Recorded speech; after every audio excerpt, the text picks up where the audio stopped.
Hello साथीहरू, झोझोलप्पा के छ? आरामै हुनुहुन्छ हजुरहरू? आज चाहिँ हामी कहाँ छौँ भन्नुहुन्छ भने याहु भाटबट्टीमा। कस्तो रमाइलो लागेको के 7-8 महिनापछि भाटबट्टी जान पाउँदा त दिनका दिन गई छु म त झन्।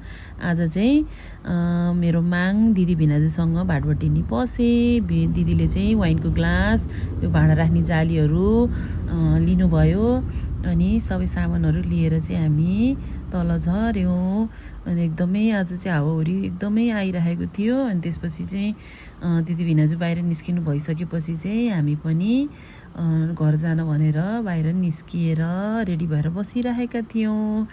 अनि अब त घर जानु पर्यो हो, ढिलो पनि भइसक्यो, 3 बज्न लागिसक्यो भन्ने भएर अनि हामी चाहिँ घरतिर लाग्नुभन्दा पहिला पेट पूजा गरेर घरतिर फर्कियौँ। Thanks for watching, by.